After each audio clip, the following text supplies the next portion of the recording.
We take a look at the American Association in 2026 right now on the IndyBar Report podcast.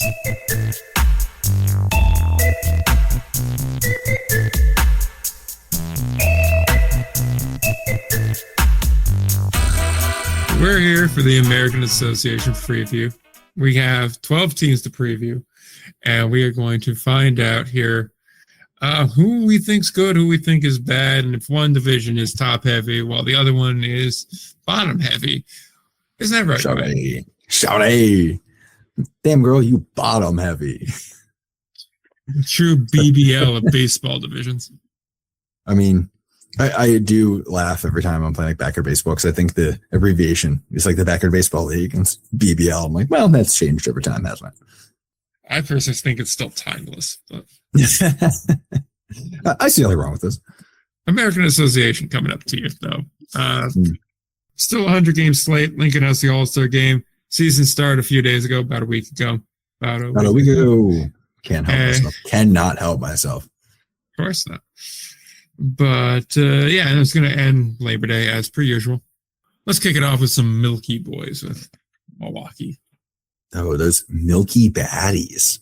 They have some decent pieces here. Overall, the pitching is where I kind of lean a little bit more on here.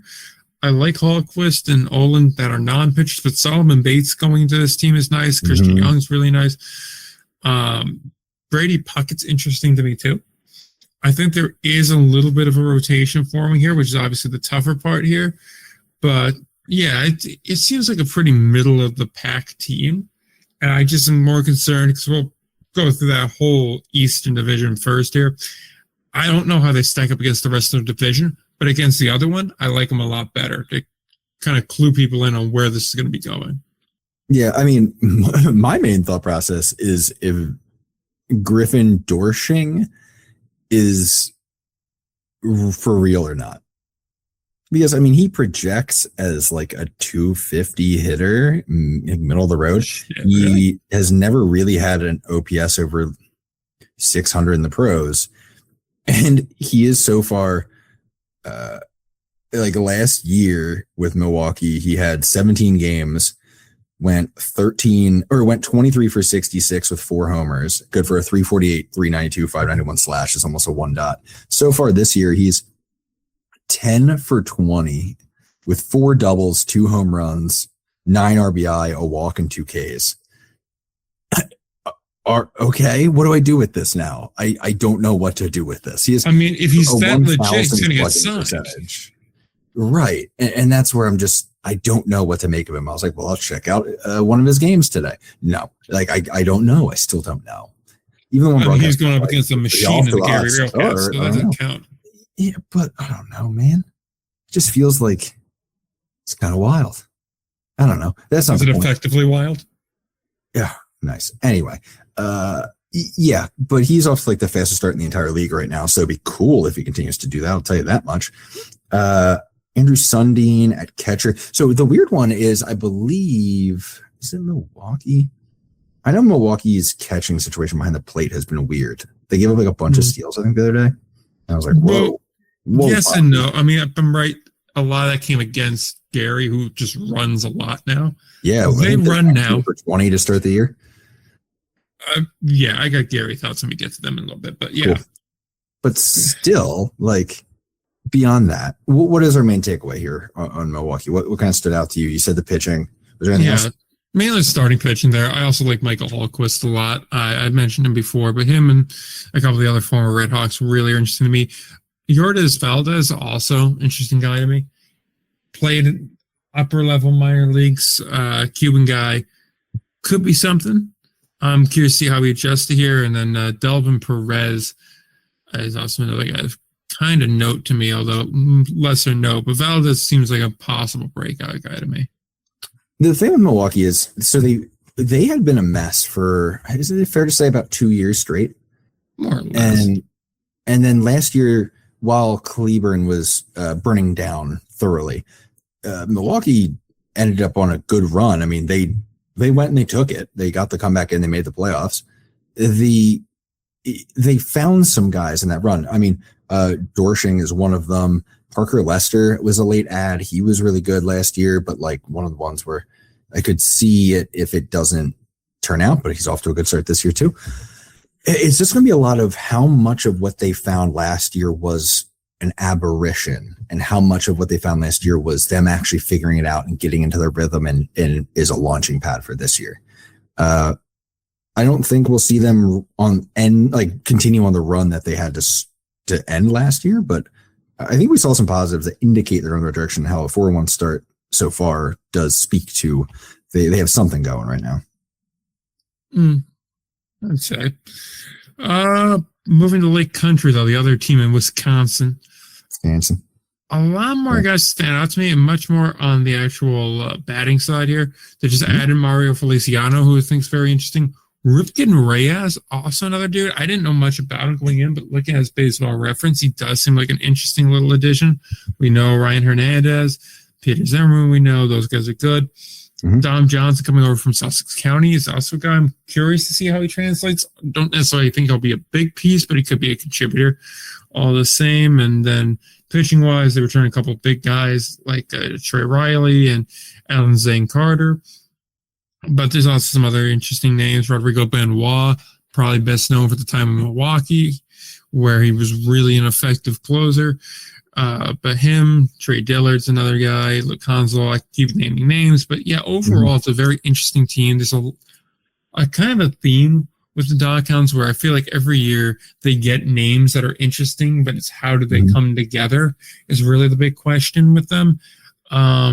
Not really sure there's a complete unit here, but there are a lot of pieces. I think that's kind of always the vibe with Lake Country. You said that well. Yeah, I agree on the whole there. Where did they end up last year? I'm just giving myself a quick reminder. That's right. They were the top of the league, but we kind of immediately sniffed them out as, on Fraud Watch. We had them on Fraud Watch all year.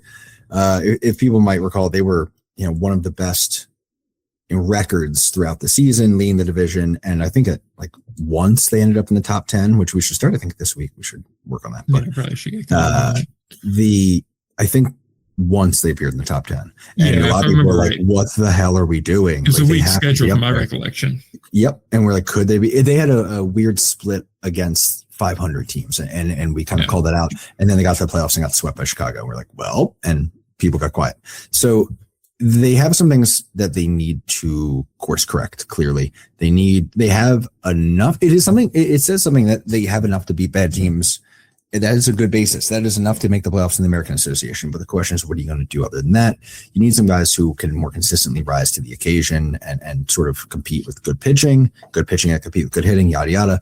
I think they haven't necessarily done enough to do that. Well, again, I think their lineup's really solid. I just think it's going to be needing to find some things on the pitching side. I do want to shout out one guy who I find really interesting, which is Joshua Mears. Josh Mears, he was been in the Padres system since pre-COVID days. Always scraping by, man. He peaked at AA, kind of made it to AA last year. It felt like one of those things where we're just going to need to see if you can make it happen or not. He kind of did at times, not really, but he's a really interesting one where when he is on, he crushes baseballs. And when he is off, buddy. And it gets really ugly really quick. Last year, he tends to strike out a ton. But at the same time, he also gets on some stretches where he's mashing homers. So we'll see if he can find himself in a spot that's consistent and get some good coaching. There's a chance that, outside of the weird development system, maybe he can make something work. He's been really good so far, 3 home runs already. So it's something to watch. He might really find himself comfortable in a lineup where he's also being backed up, not by minor leaguers, but by guys that actually have some, rapport and respect within the league. But yeah, other than that, it is sort of a question of the pitching. Can it get it done? My concern early on is, do they have guys that can eat enough innings? That's going to be a question mark. I think they have a collection of guys who, Calvin Pilot is kind of how much are we relying on him? Is he going to be a starting option? Is he going to be a bullpen guy? A lot of that stuff. And I think, I like guys like Luke Hansel and Connor Fenlong, but I just think we're going to have to, figure out exactly where the innings going to come from in the rotation, so we don't completely spend the bullpen, which I do think has some vulnerabilities too. Completely unproductive thought, but if Mears gets traded to Gary, does that make him a meerkat? I hate when you say things like that. By the way, Calvin Pilot, by the way, has the potential to be very, very good. I don't want to make it seem like he's a bum. My issue is he has kind of steadily had worse results along the way throughout his like 3 American Association seasons. And it's in kind of everything. It's not like he's just having bad luck. It's just things are getting called out. Like guys are just hitting him, and he doesn't seem to be keeping guys guessing anymore. So hopefully a change of, pace might help him out. Maybe he'll make an adjustment going into this year, but kind of the same theme. Next team here, we're moving at a good pace. Chicago. I like individuals. I don't know if I like the team, because like Chance Sisco's still here, like that. Yeah. Jax Rochance, like that a lot. And then you have Aaron Altier still here, who, by the way, just feels like an indie ball guy. I love Aaron Altier, dude. I came up with him because he was a Philly guy. So another Philly guy who they didn't know what to do with, and now he's an indie ball. He just feels like a vintage indie ball guy. We're like, he would wind up here. Ethan Wilder, who's very good in Washington. Curious to see there. You have DiGiacomo again. And then there's some interesting pitching pieces. DiLabio, we know he's good. Dwayne Marshall has been up and down in the past. Ryan Sopel, he was very good in Oakland. Does that translate here? Andres Diaz, good to very good. And Gary, does that translate here? There's a lot of guys where I'm like, I don't really know. I'm not, again, overly in love with Chicago. Do I think they're a playoff caliber team? Perhaps, but I think that's not because they're necessarily a playoff team, but more like hey, look, 2 teams don't make it, 4 do, kind of a deal. Yeah, I mean, they lost some key pieces. I'm glad that you started with that, because that was kind of where I was going to go too. I mean, they lost TJ Hopkins is out. Just doing the quick comparison 1-to-1. Jacob Teeter, Henry Kuziak. Kuziak's a huge loss too. Yeah, I mean, there's a lot that they're going to have to try to piece back together here. I mean, that's a different conversation in itself. Where is everybody going and why? Great question, everybody, but that's a different conversation for a different day. They brought back Jacob DeLabio. I never know how to say it, but there are things that we always talk about that concern us. I would say bringing back a 27-year-old Dwayne Marshall after he posted a 9 ERA across 21 appearances last year is one where you go, whoa, what are we doing, boys? He's better than that.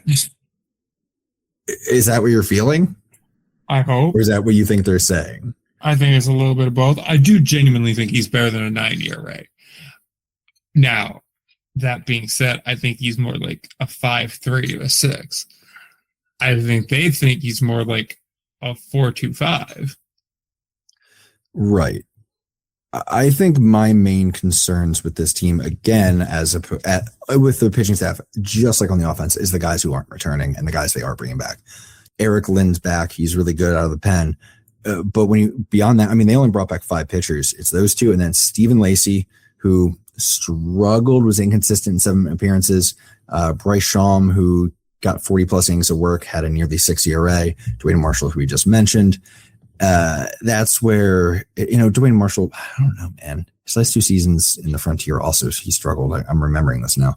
So I will say this about Marshall, though. Like, if he can get his ERA even to like a 5.5, but he eats you innings, that's an effective 5 starter. Yes. But again, it is now that is what you're keeping from the prior roster. And then you are trying to replace, Trey Braithwaite, Connor Curlis, Chasey Keys, Jeff Lindgrom, Jack Nedro, a lot. And I just don't know. I don't know if this is, I like some of the additions. You mentioned a lot of the same people that I wanted to mention. I am not sure that it's enough. And now, again, I also agree. I think they have enough here to make the playoffs because it's kind of hard to not. But yeah, I think this could be one where it's going to be tough. Rain Supple's one to potentially watch, but he missed the zone a lot in the Pioneer League, and I'm worried if he can't consistently hit the zone in the American, we might not be seeing him for very long. Going to Cleveland next. Can we tell by this roster that they really went all in on the batting? Yeah, I would say by the roster and by the early score lines, right? Yeah. Yeah, I mean, it got a little wild fast. Even the better two pitchers and guys like Belanti and Baker were kind of getting smacked around a bit. And like when I'm going through here and I'm thinking like, I'm sure it's probably a top 4 pitcher on this team. That's a lot to ask from a dude that's just in the Pioneer League. That's not a great starting block here. And like you mentioned with the score lines here, when you build a team whose whole shtick is like, hey, we're going to hit our way out of the problem, and then they don't hit their way out of the problem, shit gets ugly quick. Yes, it does. Yeah. And for this team, by the way, I think a lot of it is the bullpen. Because I got to say, I mean, Andrew Belanti, I think he could be a real baller for this team. And I mean, so far he's looked at 9 innings, 12 Ks, just being that guy. Then beyond that, sorry, I'm just losing track of where I'm at in the stat sheet. There we go. I mean, Aaron Mishalam, he had a good start. He has potential to continue doing things like that. Luke Short, I know Connor Richardson. So like there's some guys who can toss it, but like already the bullpen is just really getting tagged. I don't know. It's a little early for all that to be happening, friends. And I think, I don't know. Like I just don't know how you're going to work around this. Like, see, I can overlook a lot of the pitching mistakes here too if the core principle you built the team with was performing. Could you say the batting's really performed so far? They're seeming more comfortable now. What are they at? 21 runs in the past 3 games. So, yeah. I mean, sure, they better be hitting after seeing all the pitchers, essentially, but... I think Fargo's probably going to be one of the better teams that we're going to talk about here. Mm-hmm. So that does kind of hold you back a bit, but still, a lineup that has Brantley Bell, Frankie Tostado, Delano DeShields Jr., Caleb McNally, like those 4 alone feel like, even though admittedly DeShields is older, like those 4 though feel like enough. Cody Thomas was a major leaguer 2 years ago, so like 2-3 years ago. Like that's still a solid core there. Aldright also there. I mean, like there's enough of a core here where like, hey, if any 2 of you guys are hitting on a given day, that should be enough to keep you in a game. I don't love the team, especially given how Cleveland ended last year into this year. Right. And if I remember right, their hot start or their period where they were doing really well, that was another team we weren't huge on, and we're like, I don't love this. There seems like there's something off of it. Perhaps I'm misremembering that, but I feel like... No, we kind of were hesitant about the way they, the legitimacy of their winning ways to start. I think that's fair to say.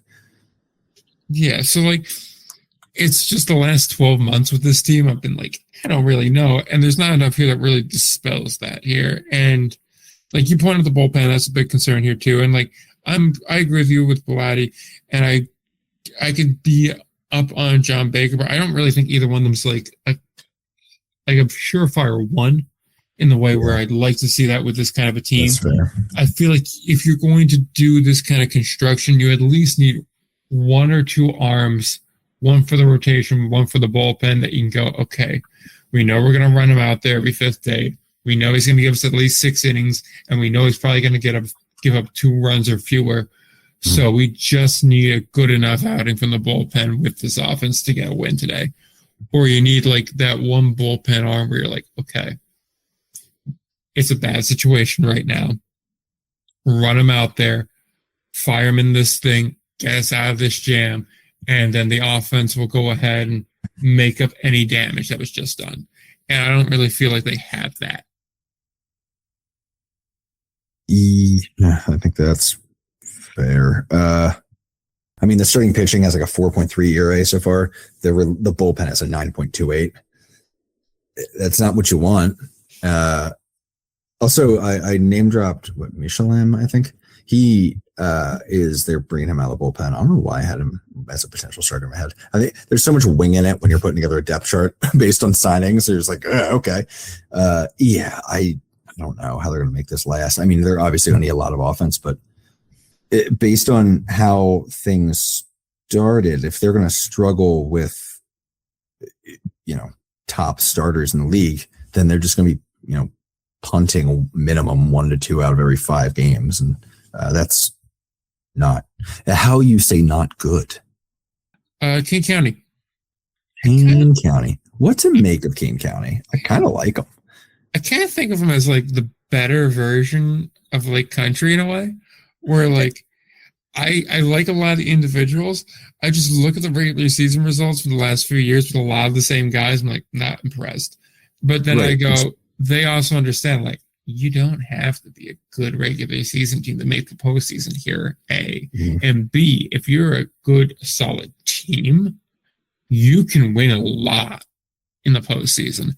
And I kind of feel like that was the approach here again from George Sams, where it's just like, I need a team that's just deep and not top heavy, because like I can go 49-51, be the 3 seed essentially, and get a team that's roughly on my level with my guys, and still have guys feeling pretty good going into it. And then I just got to win like 8 games and I'm set. And I feel like that's almost the approach here. Like, I like Todd Lott. I like Sam Dexter. I like Josh Allen. I like Claudio Final. Matthews coming over from the Pioneers, interesting. Matt Botcher comes over from Chicago, if I'm not mistaken. Interesting there, but also good.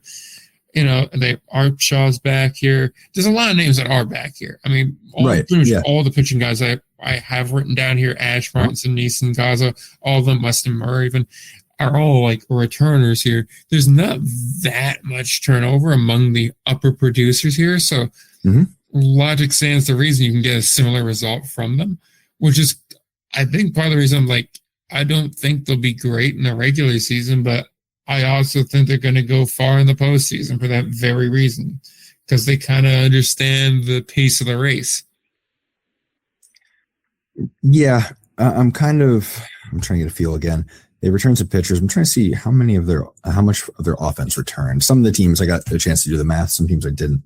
Let me see. Sorry. So Zane's like, I'm just seeing how many starters, because really, I mean, the pitching was good last year. It was things got squirrely when it came to the actual offense. But I mean, if you look at it, their 5 starters, their 5th starter was kind of sketchy, right? It was sort of a weird spot where they, between a couple guys, they ended up sitting around a 6 ERA. Everyone else was a 4.3 ERA or better in their rotation, and they had some consistent guys. So, and they were throwing innings too. So they were doing their job.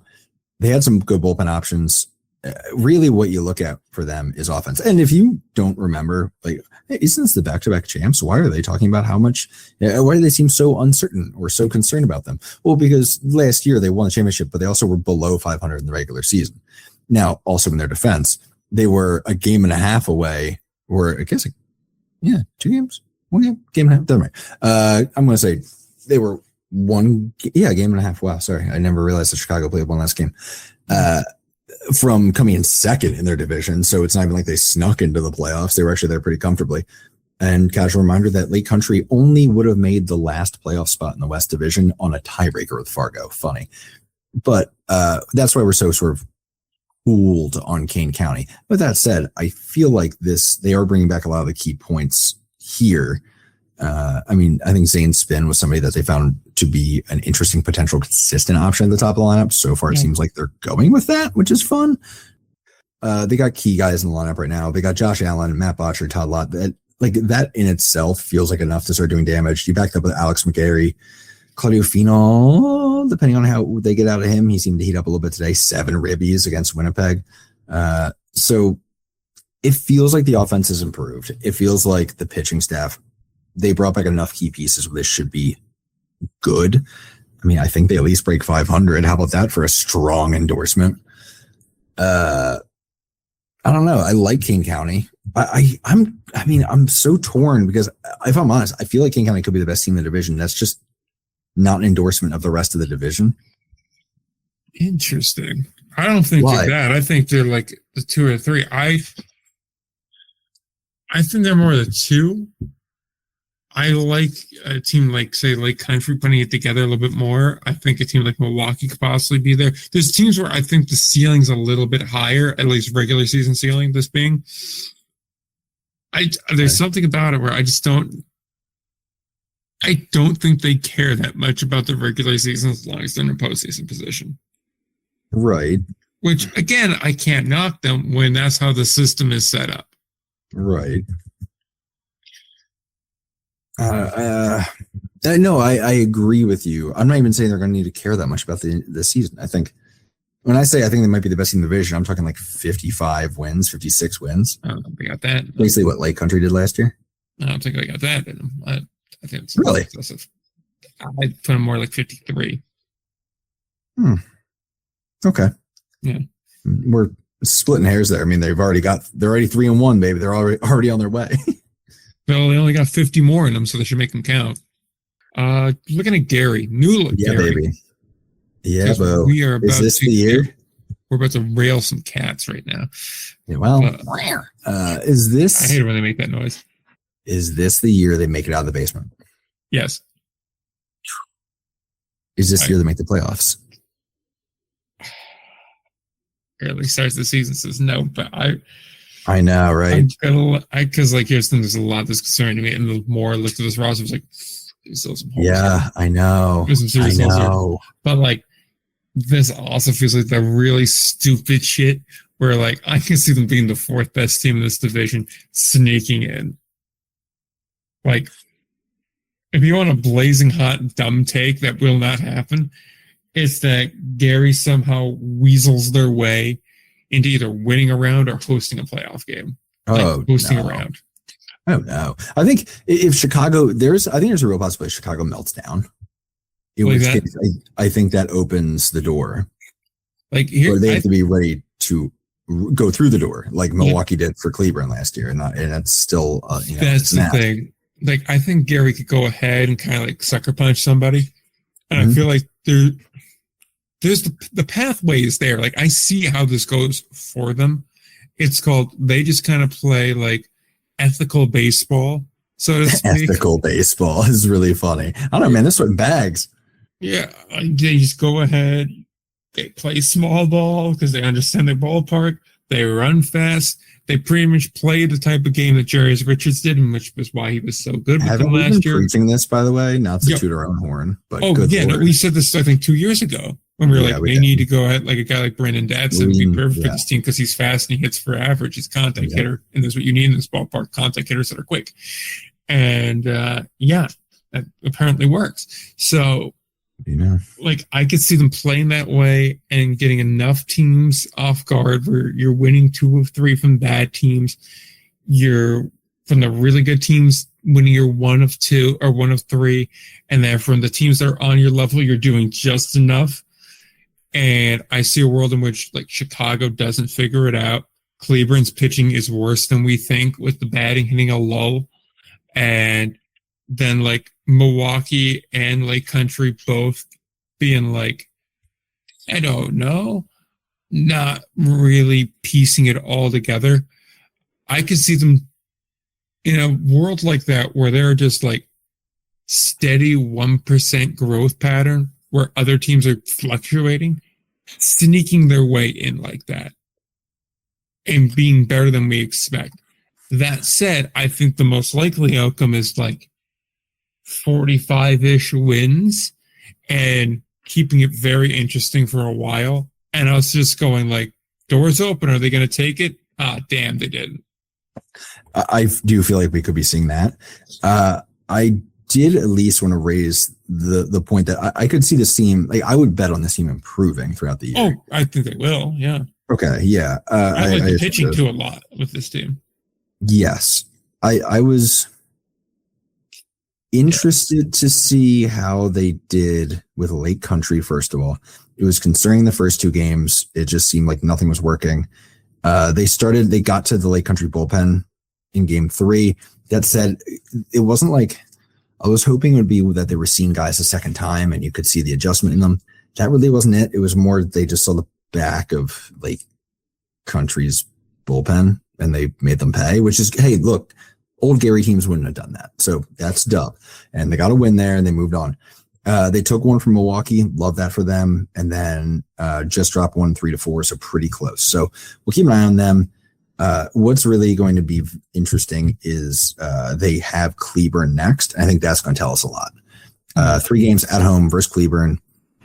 I think we agree Cleburne's probably the team just above them in the standings. I don't know if that's where your head's at. Fairly close to it, yeah. Okay. I think there's a large pile up in that spot.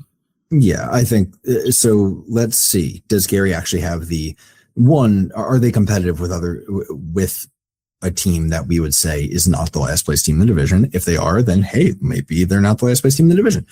If they are not, then we got to figure out what that means. And honestly, competing in Cleburne's important because you got to start cashing those games in early. They have Cleburne coming back the next week too, so we'll see.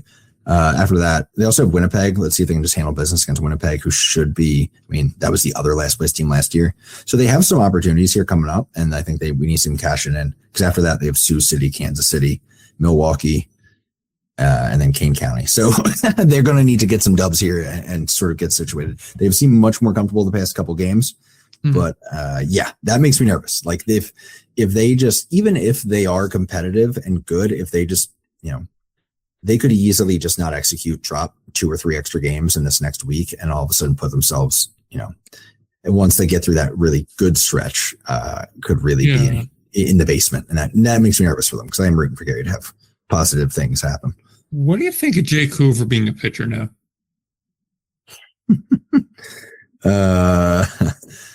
I'm interested. I don't know if I like that.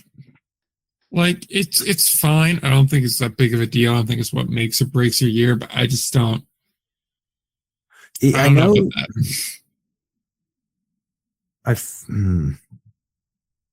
Let me see. Do I have anything else on him? That's the only thing. I feel like I took some notes at some point, maybe not this year.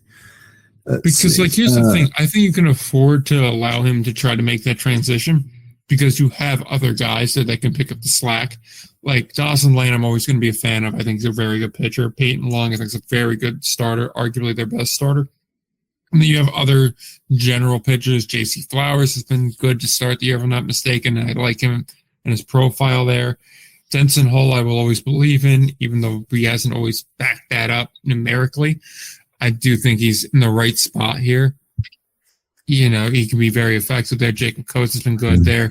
There's other guys, too, that are out there I think can work out to where if you can get Hoover to do something, great. If you can't, then, is what it is. You cut your losses. But my issue with Jake is there's not even like a track record. You know what I mean? That's the issue, right? So, he threw in college way back in the day, had an almost 9 ERA for 10 innings. Then he made 2 appearances for a total of 1 inning in the Atlantic League, gave up 4 runs in 1 inning. Yeah, 2/3 of an inning, 3 hits, 4 runs, all earned, 2 walks, 1 strikeout, 2 homers. Are we sure that's the bit? Are we sure he's pitching? Supposedly. Because here's the thing, he's not hitting, right? That is kind of the word I'm hearing too. And that isn't, before he got in, it wasn't exactly a situation you put a position player in. It was after, I'll tell you that much. But yeah, I don't know. I think maybe I'll have to go back and watch the tape on that one. I haven't seen that outing. I feel like this is a prime example of you give this 2, maybe 3 more chances, and if it's still ain't improving, then we got to cut our losses on this thing. It has to be sorted out by June. Any other batter that stands out, though, while we're talking about guys that should be swinging a bat instead of throwing a ball? Let's see. Sorry. It's like Peralta, obviously.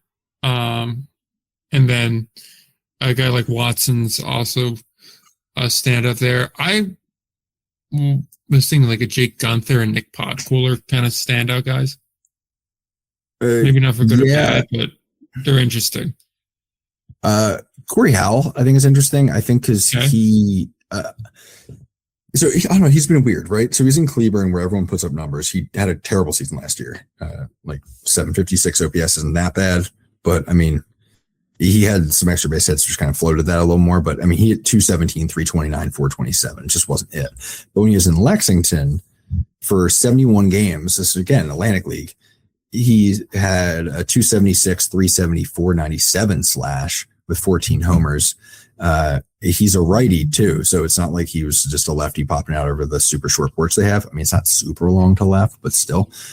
And the interesting thing is, so he did that, put up those numbers, but he did that after getting, I think, let go by Staten Island after he had a 135 average in 16 games. So it's hard to get a read on what exactly is going on there. He really struggled in Double-A. He barely above the Mendoza line. It wasn't amazing in high A either. So I'm not sure. The question is going to be, what are we getting from him? And he's an outfielder. He's got a little positional versatility, if I remember right. But I mean, he could be a really core, like good core piece of that outfield, really round that thing out. Or he's going to be just a hole in that lineup that they're going to have to solve, within a month. So, fingers crossed, he's off to a good start. I think 6 for 19. I know he hit a homer the other day. So we'll see. 5 walks, but he does have 6 Ks in those 25 plate appearances. But keep an eye on it. I think, I feel like I always bring in the guys who could go either way because I think they're interesting. So that's my guy who go either way for them, but we'll see. Going to Winnipeg now. Well, last year was a disaster. I got to be honest. I don't think this year's going to be much better. At first, I was feeling optimistic about it. I know. Because I liked their offseason. I thought it was solid enough. I like Tasker Strobel, Millican I like, Barraza I like, Labson I like, Coiler I like. Like, admittedly, some of these guys are coming over from Oakland, so there's an adjustment. So I get it. Right. But I thought they were solid enough to do it. Koigashi was good in Quebec. Thought maybe here. And now I'm just really not sure. I mean, like, there's a lot of guys here that need a bounce back year and need to have a step up year. And that's really where I'm starting to look. I'm like, I don't really know. I'm not going to doubt Max Murphy because I've done this in the past and it bit me in the ass. Can't do that. But also, like, again, it creeps in slowly and then suddenly. So, like, omnipresent there, especially if the rest of the lineup isn't helping him. It's a lot easier to be like, okay, well, kind of pitch around him. Just don't give him somebody who can hit hard. Wants to hit on the ground, let him hit on the ground. We'll get him on the ground. Like, it becomes an easy enough lineup to work around. And, like, I need a guy like Marcelo to really step up and a guy like, say, Keyshawn Lynch to get back to what he can be. Yeah, so far they've played 4 games and they've scored 2 runs in each for the 4 games, which is that's not what you want. Yeah. And the guys who are kind of like up in the air sort of question marks are just not doing what you need them to do. Looking at a guy like Shandito Trump, who was a gamble. He's put up some fairly good numbers. Another former Philly prospect, by the way. But put up some fairly good numbers, but like hasn't stuck anywhere. He had like a 629 OPS with Lake Erie in 2023. Since then, he's like constantly back and forth between random leagues. He has spent most of the post-COVID years in the Italian League, the Nicaraguan League, and the Dutch League. Vibing. So it's a concern. And you're hoping for him to get off to a hot start, look comfortable. I think he's off to a 1 for 12 or a 1 for 10 to start the year. Not what you're hoping to see. Not great. Also, Max Murphy's 2 for 15 start. Concerning. Really, the only guy hitting right now is Ruby Enriquez, who has 2 runs scored and 3 RBI, which is, the hottest of hot streaks you could imagine. Ray Patrick Ditter has struck out 7 times and 14 at-bats already. That's like it. Look, this could be slow start stuff, but it is a lot of guys doing the concerning thing that you're really hoping they won't do. Ruby Enriquez, by the way, is probably slid under the radar. Probably could have talked about him a little more. He's like kind of scattered action, but boy can play, man. I don't know. Anyway, it just sort of hit me that we probably should have talked about him more. Ray Patrick Ditter, though, I don't know. half the time he looks so good, and half the time you're like, oh my, how are we not hitting above the Mendoza line, friend? Like, what are we doing? It's just his total body work at the end of the year is just not up to what It's crazy. And then we have to have the conversation of, I mean, he's an outfielder and a shortstop. So they're mostly using a middle infield. Bro, you can't have a middle infielder hitting 200. And he played he played 85 games last year. And then they said, yeah, we'll bring it back.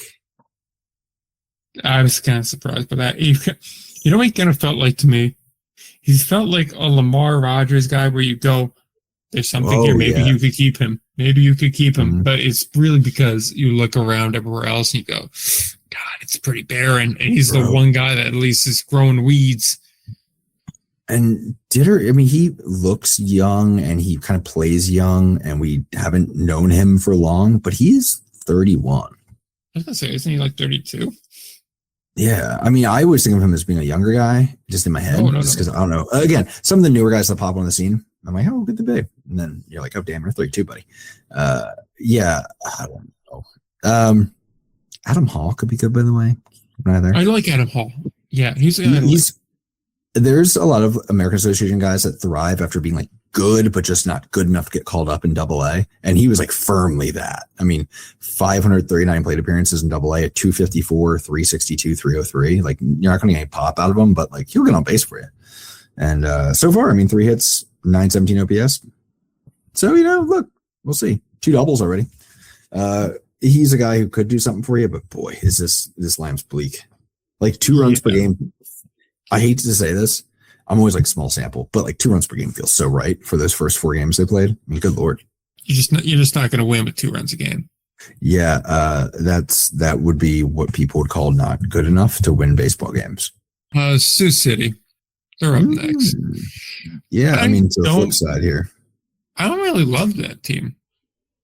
Like, a lot of teams in this division really do fall in the, I don't really love that team. And this is a prime example of that. Like, Henry George is interesting. Voltage is interesting. They both were good last year. I assume they'll be good again. But a lot of their pitching, I'm looking at like Bufford, Butts, and Morel, who I think are 3 of the more interesting guys here, are all like, yeah, I really need you to translate to this league really well. Otherwise, we're going to have a problem. Nate Gerken showed cracks last year, if I remember correctly, but I still think he's probably one of your better guys in the bullpen. And Zach Wildman is intriguing as a starter. Again, I'd like to see him continue to be good. But overall, there's just not a lot of names that are A, familiar, and B, intriguing. Yeah. Sorry, I had one more Winnipeg thought, and that was they're the only team still without a home run in the American Association. Anyway, yeah, I was kind of looking for a big Sioux City off season, and it never came. Yeah, and I don't know. I was like, all right, now they're off and running. It's huge 64-win season last year. Really, I mean, looks good, man. I mean, really look good. Heartbreaker with Sioux Falls at the end. But, I mean, that's a team where if they survived that Sioux Falls series, they could have been, like, I feel like they probably could have made a run all the way to the championship just as easily as they lost that first series. It was really weird. But Sioux City, yeah. Trying to think. I mean, I don't even know where to begin with them. Because I'm having trouble even putting my finger on what it was, where I'm kind of like, oh, I don't know about all that. But, like, off the jump, I mean, their rotation should be fine, right? I mean, the Reed Butts, Zach Willeman, JD McCracken, that's, nothing new. I think McCracken should do fine. Peniel Lotano had a really good start, by the way, last game, but that's not surprising. It's piecing together the rest of it where they always feel like, doesn't it feel like they're always a team where you're like, oh my gosh, they're so close getting it done. And maybe this is why I had expectations for them this offseason. I'm kind of putting it together now that their pitching is so good. And at one point last year, they had a rotation where like, oh my God, like this is a nightmare to deal with. I mean, in a 3-game playoff series, that's going to be hell. And then they get beat by Sioux Falls. But we're always like, oh, they're like maybe 1 or 2 guys, or just even a guy or 2 getting hot away from just rolling this league over. And maybe that is why I expected maybe this offseason to be the offseason where they put that in place, and just to not see it was a kind of jarring, I guess, for lack of a better term. I mean, the lineup has guys that I think could potentially deliver. I mean, Vuletic, Henry George, Vuletic I think is off to a weirdly slow start, but Vuletic, Braulio Vasquez, it just feels like it's a lot of like things have to go right here. Well, I think too, they kind of just have a fall off at the end of this lineup where I don't know what the game plan is to solve it.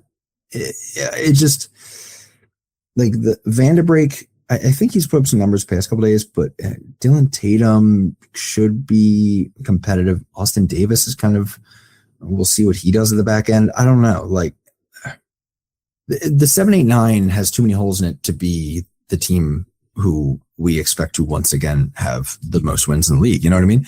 Yeah. I just feel like it's going to be kind of a rally killer on top of things too often. And it's going to get old. Even like Zane Denton is kind of, I don't know. I guess depending where they put him. I would just pose this to you. Do you think they're 4, 5, 6 guys, right? Stack up to the other 4, 5, 6s in this league? That's a fair point. Because yeah, I guess that's kind of where I come back to on this. It's like, I don't necessarily think they're going to be bad, but if they're not as good as everybody else, then by comparison, they're not good enough. And I don't think, and I kind of feel like that with everything on this team. It's just like, in order for them to have the guys in the numerical spot, your 1-star, your 2-star, to be on the same level as everybody else, they need a lot of those wild cards and those flyers to really perform. And it's one of those things where, like, if you don't get enough of them, of which is a lot here, to show up and perform like that, then everything else is now really in jeopardy because of how much those wild cards really are make or break here. And that's not to say there's not a degree of that on every team, because there is, but it feels more present here than elsewhere.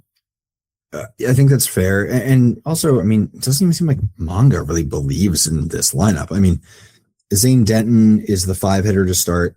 And then he is, what did he do day one? 2 Ks 0 for 4. Then he's immediately batting 8th the next day. He's not in the lineup the next day. He's back to 8th the day after that. You look at Elliot Good. He's batting 6th behind Denton. And then by the next day, he's batting 7th. And then the next day, he's 6th again. The next day today, he's batting 9th after going, I think, 1 for like 9 or 2 for 10 or something like that in his first, 3 games. Vanderbilt, like Austin Davis, I think had a similar run where he started as the 9-hitter. He was out for a day, back to the 9, and he doesn't really know what to do with him. Dylan Tatum, they've moved up to the 6, but I don't know if that's necessarily an endorsement. He has had a good start, but they're just even everything above or below the 4 spot, they're already shuffling, which is not an endorsement for sure. I don't know. You wonder almost if some things fell through or they're waiting on a visa guy. I don't know. It's just, there's half a lineup. Kansas City, though, they're up next. Keep things going. When I look at the Kansas City lineup and roster as a whole, it's not that I love them. I just love them compared to a lot of what else is around them. Yes. Right? Because like guys like Jalen Ortiz and even to a degree Dakota Hudson and Brady Lindsley, I don't necessarily love them, but I do think they're better than a lot of other guys in the similar slots. Kind of like what I was just saying with the X's. I think where they would fit in this Monarchs lineup are better than those other spots on other teams here. Ryan Middendorf, I'm curious about too. He was good in Schaumburg. I want to see this next level, what he can do. Bissonette, I think, solid. We can't say enough about Jay Grown. Hell of a guy. Great fan club too. It's passionate support. Exactly. European soccer like devotion. Very much so. Definitely would stab somebody for him, which I respect. Yes. Selgarz is also pretty cool. Yeah, I like Selgarz. That's an interesting fit. We'll see. He's not getting a lot of time, looks like. But I don't know. I guess Saul Garza, he got there last year, didn't he? Sorry, this is sort of a weird side tangent. Was he like an end of season pickup? He could have been. That's interesting. Fun. No, they got him for like 1 day in July. I don't know. So when it comes to returners from last year, not bringing back Ross Adolph, not bringing back Bonifacio, not bringing back Nagowski, right? When you're looking at a lineup that was fine, not bringing back those parts is weird. Like they were good, and actually they were fairly. If I remember right, they should have scored more runs. Like they had the highest disparity between like projected runs scored to actual runs scored, which is a can of worms. But it's interesting that no regular player in their top 4 in OPS is coming back. So they're obviously trying to make some guys work, trying to stretch some people. I think Bissonnette's a great call. Alvaro Gonzalez could be good. Ryan Leach is an interesting young guy coming through. Jalen Ortiz, you mentioned, they're going to need something out of him this year that I'm not sure he can give them. Pitching wise, I think they can support a struggling lineup, but I don't think they can carry it. Does that make sense? I see what you're saying here. I mean, there are teams where without hitting, they can just pitch their way through. I don't think it's that. I don't think we're looking at that necessarily, but I think guys like Austin Hansen can give good outings. Go to Chalmers, interesting, but he's going to need to get some things right. I don't know, find the zone, but I don't know. The pitching, oh God, the bullpen looks better than the rotation. I'll tell you that. Yeah, see, that's good if your stars can give you some length. Otherwise you become the 2025 New York Mets, where it's like, hey, we got 4 and 5 innings out of our stars. Now watch us blow out our bullpen by July 1. Yeah. How you guys doing so well? I don't know. It's just a bullpen just shaking in the corner. It's the World War I meme where you just see all the dead doughboys holding up the world, holding up Utopia. That's the bullpen holding it up. That's fair. Yeah. They've held, in 4 games, they've held the other team under like 3 or less runs 3 times. That feels like what they're going to need to get wins consistently. But again, this does feel like it's going to consistently compete at least with this division. I agree with what you're saying. I'm interested to see. This is one I always wonder. This is a team that could go either way in games at like Sioux Falls, and it's the question of can the offense if they go to Sioux Falls, will they pick up, or are they unsalvageable even in Sioux Falls? And instead, it's the pitching is going to be vulnerable, and the hitting is going to bail them out. Like they're going to need a little more give and take there, and I'm not sure if they're going to have it. The lineup construction makes me hesitate a good deal, and backing up with Dakota Hudson makes me a little nervous too. I don't know. Not the I see this as a team that's like they'll have more wins than their record really says about them, and then they will lose in the first one in the postseason. Yeah. I don't know. I watched Dakota Hudson's first outing, by the way, and just didn't. I don't know. You're looking for certain things from a guy coming back, former major leaguer, and I didn't see. The thought is that he had some really severe struggles in AAA last year, but he was in Salt Lake, so the idea is get him out of the PCL. He should be fine. The poor dude's pitched in altitude for 3 straight years between the PCL and Colorado with the Rockies. So that's the thought, but he just wasn't, you're looking for more than 2 Ks out of your former major leaguer, game 1, and he didn't get that. And that was, if he is nasty, I think this whole team reads a lot differently, which is dumb, but I think, it's the ace in your rotation. You need him to eat some innings. You need him to shut down some teams. And it was just really concerning that King County didn't seem too stressed. Yeah. Kind of flip side and outlook here. Fargo's a team I really do like. I know. Coast Coast, you dirty dog. I love a lot of this. Juan Fernandez and Trip Clark as catchers is just a gluttony of wealth. Jose Sermo being in here, he continues his tour around this league, and he continues his goal of having as many home runs as he can. Mm-hmm. The whole outfield I kind of love. Obviously, I think Yep. Dylan Thomas is going to be sliding in elsewhere other than just the outfield, but Jarius Richards, Jose Lozano, and then or Jesus Lozano. I don't know why I said Jose. And then Jake Jelly. Phenomenal group there. I like that Jake Jelly's been showing up early. I'm curious to see how he does in his transition to the American. I'm happy to see him so far be doing well. Yeah. That's all. By the way, they have put up numbers to start this year. Let's all just cover this with the fact that they are in fact playing Cleburne and their pitching staff. So like, ooh, who knows? But yeah, so far so good. I would say. And then pitching wise, Jake Dykoff, Kyle Krieger, and Tyler Jeans is the other guy I really like. I think that's a really nice 1-2-3 right there. Also, non-pitcher, but kind of interesting name, Matt Kroon. Matt Kroon, yeah. He's from another guy from the Philly system. Yeah, I mean, he looks like he's one who could compete. I'll be interested to see what he does. That could go either way. I like. He can be sheltered. That's the thing. He can be sheltered in that lineup. I agree, and he should be able to see some good pitches, which that's all you can do for a young guy. So I don't know. For me, it's really hard to make heads or tails of the offense. They look good. Well, they look good on paper. They have looked good in their first several games, but again, how much can we take from it?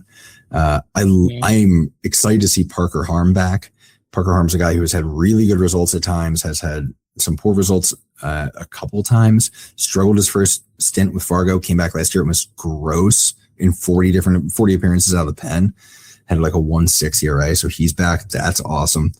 Kyle Krieger, he's, I think the rotation's Kyle Krieger, Jake Dykoff, maybe Colby Kaiser is the other one. Yeah. That'll be a good 3 options right there. And then you got Liu Wenmayor, who's introduced with the Valley Cats in 25, had a really good ERA, sub-1 whip. Like, dude, yeah, man. I'll tell you, guys seem to like Fargo, and Chris Co seems to be able to recruit off of that. So we'll see. I think this team has all the potential to put up some numbers this year. They're off to the right start. They just dropped 2 to Cleburne, though. That's not as spectacular, but I don't know. Is this sort of the Fargo return? Because they've been on sort of an extended sort of downswing. Honestly, I think so. I think this team is more complete than anyone else in their division. I think they got to the front runner early on. And even frankly, compared to the other division, I think they're one of the more complete teams. And I think that this is a team that has upper level talent, but also has depth.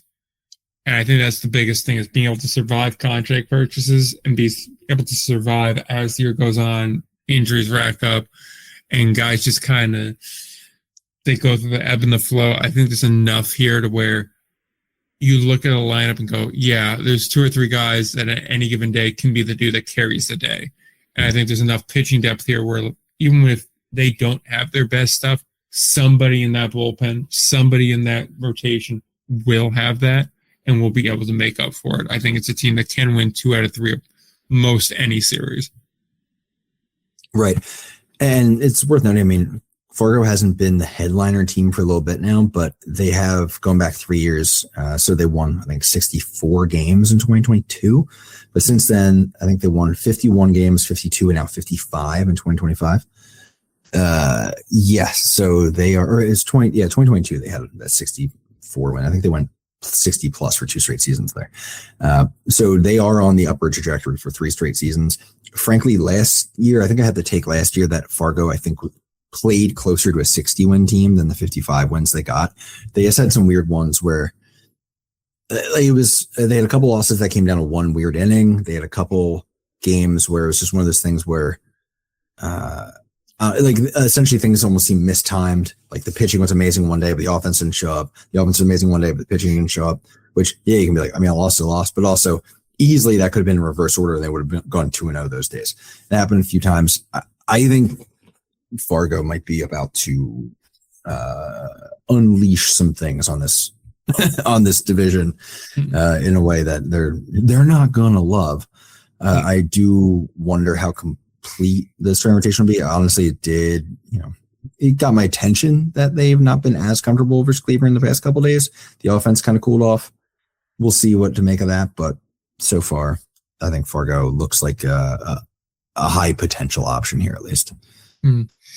Going to the last two teams here, one I think we'll talk more about than the other. Sioux Falls is probably that team we're going to spend a little bit more on because Lincoln, quite frankly, is themselves again. But yes, Canaries here. I think their pitching's that deep. I think the offense could be fine, but the Birdcage offense should be fine, right? Quitzer is interesting. Raywald's good. Scott Combs behind the plate, I think, is one of the more underrated catchers, but isn't a top tier guy either. And Mike Hart's a good player. So Jabari Henry goes without saying. But bringing Dormady back's nice is a big thing. Charlie Hasty as well. Jalen Miller could be a somebody, but that's really the sum total of the guys in this team where I look at it and go, oh, they're of note. I mean, I have a hard time judging offense in that ballpark. I know. And then that conversely affects the pitching. And you can never tell what's going to travel, what's not going to travel. And there's just something about Sioux Falls that I'm always inherently like, I don't trust you when it comes to them. I mean, I think Sioux Falls, I think it's notable that they improved pitching wise last year. It was, they are typically, not really, I guess, because that's right, because they improved 2 years ago. It was a step backwards last year. Sorry, it's all coming back to me now. At Sioux Falls, that year, like 2 years ago, they had that crazy pitching staff. Yeah, now they were like back to league average, which feels kind of like what this pitching staff could be this year. I mean, the offense is going to put up numbers. I think this offense will put up numbers in a normal ballpark too, outside the Birdcage. Tom Dorman's a dog. Jalen Miller and him, they're boys. I believe that they might work well together. They had a good vibe when I was with them in Lexington, so that could help them out. I was really happy with the bounce back season from Dormy last year. I mean, that was huge for them. Tough Look is the only lefty in that pitching staff, by the way. That's not good. Having one lefty and he's in the rotation. It's kind of crazy. Struggled in his first outing too, but we'll see. I don't know. My concern is how are they going to cover the number of innings need to cover. That's where I don't see it, and I think that's part of why they backslid last year. Is it just they were trying to get guys into spots that they just couldn't, stretch to, essentially. I mean, hell, we're talking about a team who came a game away from winning the championship, so it's not like they were hurting like that. But I mean, is there anything in the pitching side that where you're like, yeah, I could see this? I mean, Will Levine look good in the bullpen. I'm glad he's back. I mean, not that I haven't already mentioned here. I mean, like, I think it's so thin. Yeah. I mean, not bringing back Tanner Brown sucks. All the guys that you would like to see. I mean, out of their, top 4 in innings, was it top 5? Well, let's see how far this goes. Wait a minute. 7 of their top 8 in innings pitched last year. In that includes all but 20 starts. So they're returning 20 starts from last season. It's a thin team. I don't see where. No. I think they're still good enough to be a playoff team because of the division, but like they're certainly a lower scale. Yeah, I don't think there's enough pitching or enough hitting to save them fully from the lack of pitching right now. And Sioux Falls is not a place where you want to be relying on midseason recruiting, in my opinion. Yeah. Yeah, going to Lincoln. This should be fairly quick. There's nothing here. Yeah, there's nothing. I agree. I mean, like Nick Shumpert would be the kind of guy where I'm like, yeah, if he's your 6'7" guy, I feel pretty good about that. I feel fine with Cam Feltz, I still want to believe in him because of what he did in Ogden, but and then there's a bunch of other guys like Foster Pace is nice. Paul Myro could be interesting based off of Pioneer League stuff. Right. Cortijo coming from Quebec could be something here, but I have no real enthusiasm for anything here. Like it's just so void, really. I hate to just be this negative out right here, but I just don't see a lot of guys that I would seeing a starting 9 elsewhere in this league. And even then, it's just like I don't see a pathway to more than like 35, 38 wins. Yeah, I mean, last year was not good, and they won 42. Yeah, nailed my projection on that, by the way, no flex. But I just don't. This is certainly worse. No, what's going to help them out is that Winnipeg looks awful again as well. I mean, edification from where we're sitting right now, recording this, both teams are 0-4 to start the year. Lincoln has a -7 run differential. Winnipeg has a -27.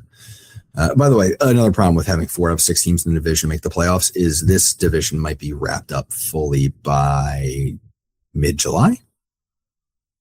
You know what I mean? Yeah. Sioux City, Kansas City, Sioux Falls, Fargo. Who's going to really dip down to Lincoln or Winnipeg here? So, yeah, I'm not enthusiastic about it. I mean, I'm trying to. I got some guys. I think here we go. I'm going to find a positive. I got a positive. No. Shut up. You're too negative. Cam Feltz exists. I just said him. I know, but I still get to say him. I said I was going to find a positive. Shut up. Okay, hold on.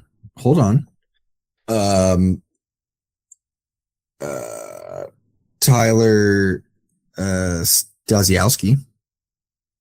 Like him. I think he's interesting at least.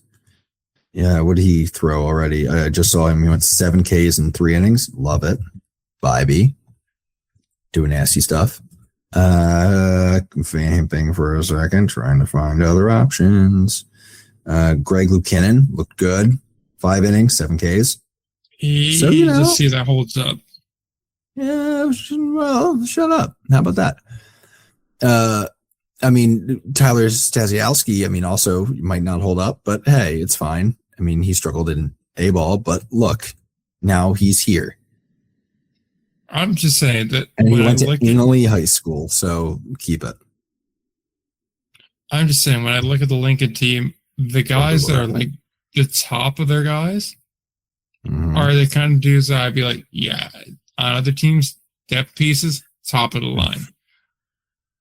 But mainline starters, I don't know about that. And then the guys that are their depth pieces are like probably Pioneer-esque, Frontier-esque on some of the lesser Frontier teams. I was going to say most of their better guys right now seem to probably be guys I wouldn't bet on most other teams. I think that's the problem. So yeah, I think it's a fair way to express that. They're guys that are being put in bad positions here to the detriment of the team. But hold on, I have one guy. But hey, they got the All-Star game though, so that's something. There you go. I mean, see, at least these guys will get to watch the All-Star game.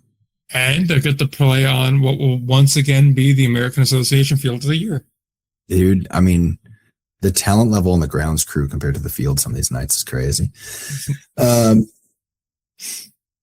the way, my take on Greg Luukkonen is he could be due for a good year. I'm not going to bet on it necessarily, but he is a guy who he can rack up some strikeouts. I had the feel last year he was really just.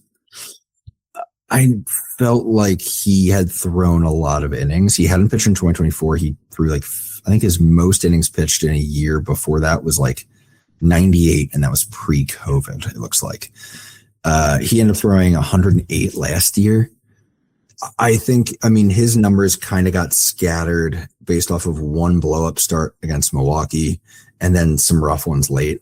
He was fine, especially for a guy who hadn't pitched much, period, at the pro level, and then hadn't pitched since 2023. I would say there is potential in Greg Luukkonen, by the way. I don't want to shade him to be like, well, we're not saying he's going to keep doing it. There's a chance he does. Throughout the year, he got better control because his control was an issue early. He kind of brought that in, really started finding some Ks, ended with 18 strikeouts in his last 2 starts against Cleveland and Gary. So Of course, it wasn't the best work from Cleburne, but that was the best work from Gary. So, hey, something. I guess that would be the silver line to watch. Greg Lucan and potential obligatory all-star from Lincoln. Yeah, right then. So it's kind of purpose to say playoff teams, non-playoff teams are being that, 80% of the league makes postseason. And really the only conversation. Well, yeah, the West, we know that we're in agreement there. It's really who are the two in the other division here. I think, frankly, it's more, it doesn't really matter because I think we're probably going to be pretty much in agreement on who the final is going to be. I don't. Because I'm looking Kane versus Fargo in the final. Oh yeah, okay. I was looking the same. That's what I'm saying. Everything else, I think it's just academic, to be quite honest. My question, Milwaukee could threaten Kane County, depending on how things go. But right. I think Fargo is going to be a lot to handle coming out of the other side. Yeah, for me, that final comes down to: are we going to still see what we saw the last couple of years out of Kane County, where they're a team that knows how to play at that time of year and essentially says, hey, this is what we have to do, and just get to that point? Or is it going to be Fargo's just that much better? I think it's really hard to project out that far, but I would lean Fargo, even though, it's hard to pick against a team that's won back-to-back years, but back-to-back has to end at some point. Not everybody's Quebec. Yeah.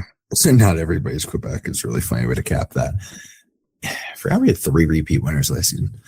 I think my most interesting thing is going to be what happens with Chicago and what happens with Gary. I feel like those are the 2 real points of interest here. I like Cleburne to a degree. Yeah, true. I mean, I think we almost know what Cleburne is. I feel like they're probably going to put up a similar record to what they did last year. There's going to be some ugly losses, and there's going to be some wins where you're like, oh, maybe they're back. And I think it's more a big picture thing, though. I think if it's another year where it's just like, what the hell is this? They're riding out that contract.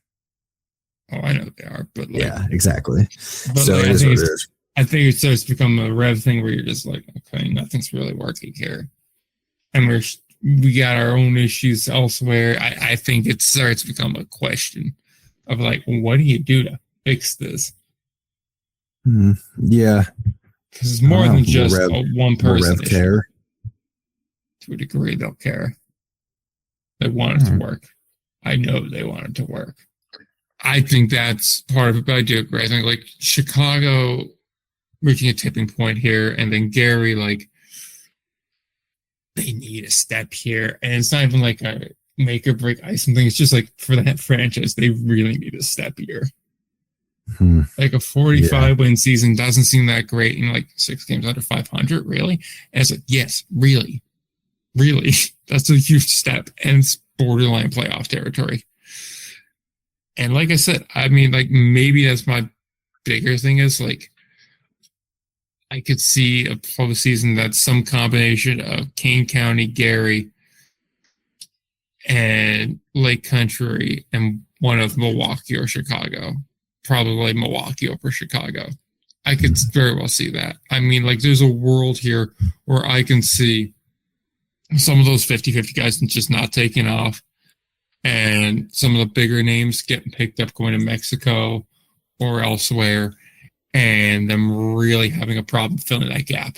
Yeah, I could definitely see that. And then all of a sudden, that takes you out for even 2 weeks. Now it's a real dogfight for that last position, pun, whatever. And if Cleburne's out of it, Kane's securely in a playoff spot, but jockeying for position. Lake Country in a playoff spot, jockeying for position. Milwaukee should be there, but whatever. If you're Gary, you time things right, which again, like we said, discussing them, that's kind of their way in, is be steady and time it right. I see that world where Chicago gets left behind. I could see all of it. I could definitely see all of that. I think, yeah, man, it's noticeable. So Chicago's thing always seemed to be like, yeah, they'll lose some guys, but they get new guys. The return this year just wasn't the same. I mean, and it's not even that like the guys they brought in aren't, comparable even. It's just the number of guys that they lost. It seems to keep increasing. So, how long can that go on for? I don't know. But I guess we'll find out. I think if I had to bet on it, I'd say they still grab the last playoff spot and Cleburne and Gary are left holding the bag. But what's a successful season for Gary, by the way? 45 wins, and then 45 wins, you're not eliminated till you're playing meaningful ball to like the last week almost. I was going to say meaningful baseball to you're very much in a realistic playoff race into the last week of August. Yeah, okay, that's fair. You come out of your last Monday off day, which would the 24th of August. Mm-hmm. That's the last full week, nearly full week. In any case, if on the 24th of August you are looking at going, okay, we have a viable pathway here, but we're going to need a little bit of help here, and we got to help ourselves too. And you're sitting at around 40-ish wins with 2 weeks to play in the season. I don't think that's a bad outcome here. Now, let's say you're at 40 wins on August 24th, and we get to September 7th, and you're at 41 wins or 42 wins. That's a tough scene. Mm-hmm. It's really tough. Just because in crunch time, you didn't do it. Yeah. But that being said, if you were to be in a race there and then on August 8th, you wind up again at like 44 wins and you missed by 2 games and you had guys that are long-term guys have years where you go, there's something here. I feel like that's an optimistic outlook. And most importantly, that you win on Union night, obviously. Hell yeah. I don't want to see a loss, Gary. I'll be very upset. Can't happen. Can't. If I'm traveling several states and a time zone, I need a win. Oh, man. Furthest west he's ever been. 6 a.m. KMG. Yeah. Anyway. So I think that's kind of the end of the line for the American Association preview. Promotion. Anything to promote? Indie Ball Nation. I'm a mess. We'll see what happens. Hell yeah. Indie Ball Pod, Indie Ball Report. There you go. You'll find it. So, Pioneer League got started tonight. I'm sure we'll do a preview somewhere in there. Maybe they get their own pod. Maybe they don't. Who knows? I don't know any of those guys. So it's all right. Ryan does a solo pod on Nick's channel. You're not necessarily wrong. It's pretty much what it's going to wind up being. It'll be like the podcast structure where one person is like the storyteller and the other person is like reacting, but I'm just telling you about the Pioneer League. Real pod coming out on Saturday as always. Till then, don't forget to play ball.